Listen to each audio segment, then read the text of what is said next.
We're back. Now, without me realising, we'd done the gentle wash over this and everything.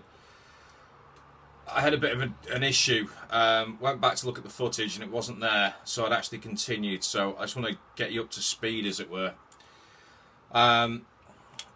This brown area here has had one coat of number 40 Vallejo burnt umber. I've highlighted the top of these with a little bit of dry brushing, a little bit just dab painting, just to start to give a top edge. That's going to get blended in and mixed. And I've given two coats of a very, very, very thin black wash to the tops of the rocks, and that's where we're up to. I can't remember if I told anyone that I'd actually dry brushed some of the green into the edging of these little pool areas. There's a tiny touch of blue just around the darker edge, just to give it a bit of a highlight. The next thing that's going to be needed to be done is a few more washes on here. Now, I'll do those after this little update, seeing as obviously you've not seen me do any of this bit, so I'm trying to fill you in as best as possible. I've got some major decisions to make now where it's going after this point.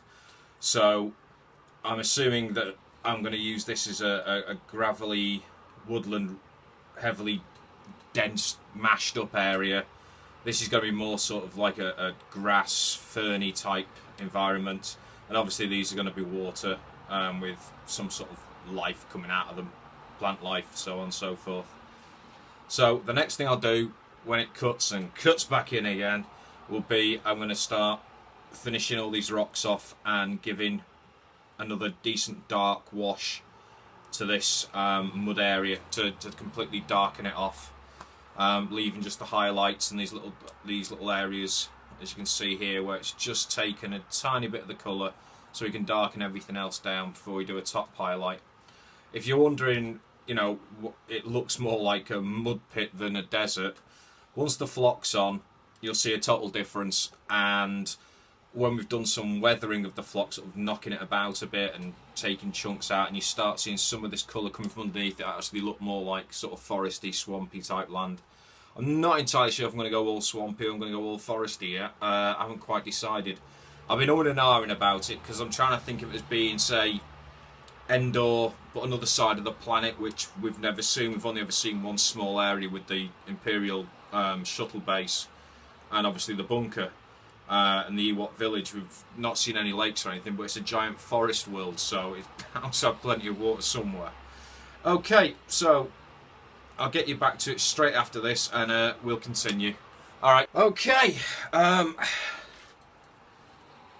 here we go. In here I've just got a very, very thin, I've put it in this so you can actually see how it runs. It's about that of milk. I know everyone uses that analogy, but it's kind of runs like milk. Very thin.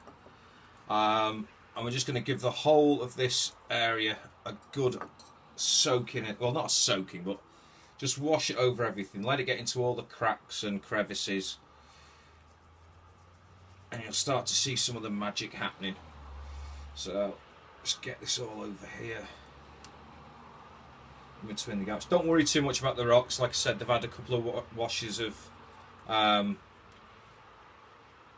black over a bog standard grey, and where the washes run down, it's actually helping to start generate the shadow patterns around the rocks and showing that they've been there a long time. So just want to get this on. You don't want it too runny, and you don't want it sort of pooling massively, but any sort of little, where you see the gravity's dropping it in, that's fantastic.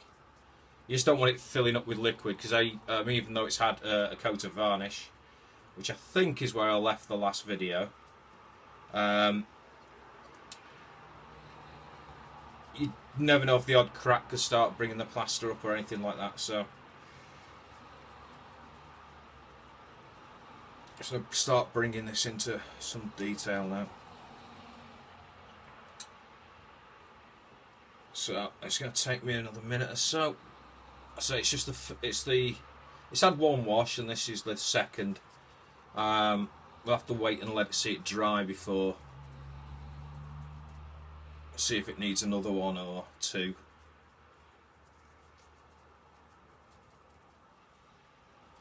Like I say, don't worry about if it touches the rocks. They've just had their base coat. They'll be fine. You'll see that when we come to do the dry brushing and detail work on the rocks. So.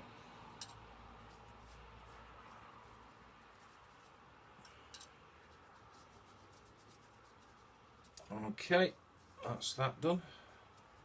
Don't want it pooling too heavily, but we don't want it.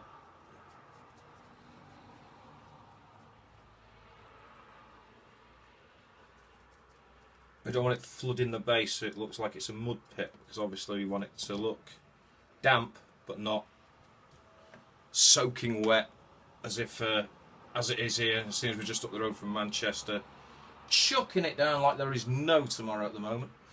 So let's get some of these rocks where the edges stick up. It helps the shadowing process.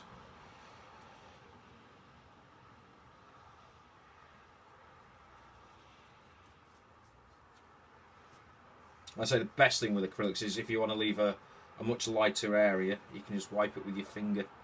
I don't know if any of these new guys that do modelling do this. It's just something we always used to do a long time ago when we were painting Citadel miniatures and Dungeons and Dragon figures. But it's a technique that, as you can see, if I just wipe over that now with my thumb, dry bit of skin, just takes off. You just have to wash your hands later, otherwise it ends up looking like you've been doing something you shouldn't, either with chocolate or something else. So, right, we'll leave that to dry and then we'll come back for the next stage to see if we need to do another wash over the top. But the next thing I'm planning on doing now is concentrating on the rocks. You can see how I build the rocks up and we'll take it from there. So right back after this dries. Okay, what I'm doing next is I'm going to start dry brushing. So all we do is take a short stubby brush, load it with paint, and then on a piece of tissue take off as much as you possibly can. And then you're just gently flicking this over the surface of the stone, and you'll start to notice a heck of a difference very quickly.